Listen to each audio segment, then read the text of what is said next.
அருள் தந்தை வேதாத்திரி மகரிஷி அவங்க ஆழியார்ல கடைசி காலங்கள்ல பேசும்போது ஒரு இடத்துல பேசுறாரு சாமிஜி. இது கடைசி ஸ்பீச்னு நினைக்கிறேன். அதுல பேசும்போது சாமிஜி வந்து ஏதோ ஒரு நிகழ்ச்சி சொல்லிட்டு இருக்காரு. அப்போ அங்க உள்ளவங்க வந்து அன்னை லோகாம்பாள் அவங்களும் இருக்கிறாங்க. அப்போ சாமிஜிட்ட யாரோ கேட்கிறாங்க. புதிதாக உள்ளவங்க ஃபாரின் கண்ட்ரின்னு நினைக்கிறேன். அல்லது இல்லாட்டா வேற ஸ்டேட்டான்னு தெரியல. சாமிஜி உங்களுக்கு குழந்தைங்க எத்தனை குழந்தைங்க இருக்குது அப்படின்னு கேட்கிறாங்க. ஏன்னா அவங்க கணவன் மனைவியா இருக்கிறாங்களே, சோ குழந்தை இருக்கும்னு நினைச்சு கேட்கிறாரு ஒருத்தர் பெரியவர். அப்போ சாமிஜி சொல்றாரு, சாமிஜி சாமிஜி இந்த நிகழ்ச்சியை சாமிஜி சொல்றாரு ஆழியார்ல. அப்ப அவர் சொல்றாரு, நான் சொன்னேன் எனக்கு வந்து குழந்தை எல்லாம் இல்லப்பா அப்படின்னு சொல்லிட்டேன் அவன்கிட்ட. அவர்கிட்ட சொல்லிட்டேன் குழந்தை எல்லாம் இல்லப்பா அப்படின்னு சொல்லிட்டேன். அப்போ லோகாம்பல் வந்து ரொம்ப அமைதியானவங்க, சாதுவானவங்க, ஒரு இன்னசென்ட் அவங்க. அவங்க பக்கத்துல உட்காந்து இடையில எல்லாம் பேச மாட்டாங்க. அப்போ சாமிஜி தட்டி சொன்னாங்களாம், என்னங்க இப்படி சொல்லிட்டீங்க?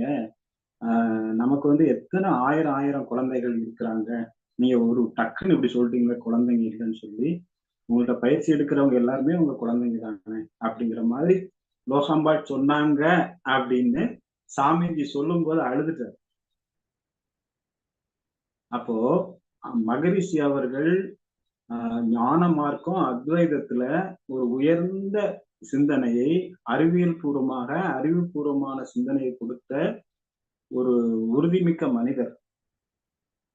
ஆனா இந்த ஒரு சின்ன விஷயத்துல அத சாமிஜி தான் சொல்றாரு, வேற யாரும் சொல்லல. சாமிஜியே சொல்றாரு, நான் இப்படி குழந்தை இல்லைன்னு சொல்லிட்டேன். உடனே அன்னை லோகாம்பாள் என்ன சொன்னாங்க, என்ன இப்படி சொல்லிட்டீங்க, நமக்கு இவ்வளவு குழந்தை இருக்கு, இப்படி சொல்லிட்டீங்களேன்னு சொன்னாங்கன்னு சொல்லி அவரே அழுகுறாரு. அந்த அந்த கடைசியில அழுறாரு. அப்படின்னா அப்போ அந்த பெண்ணினுடைய விஷயம் வந்து எவ்வளவு அன்புடையது, மனம் கருணையுடையது, அவ்வளவு பெரிய ஞானி மனதை உருக வைப்பதற்கு காரணம். அந்த அம்மா இல்ல இப்போ. அந்த டயத்துல அவர் என்ன சொன்னாருன்னு தெரியல. அவர் இன்னைக்கு அந்த விஷயத்தை ஞாபகப்படுத்தும் பொழுது அவர் கண்கள்ல கண்ணீர் வருது. அப்போ அந்த ஒரு பெண்மைக்கு அன்பின் அடையாளம் எவ்வளவு இருக்குன்னு பாருங்க. அவங்க நம்ம அப்போ ஒரு பெண் அளப்பரிய அன்பு மிக்கவளாக இருக்கிறாங்க.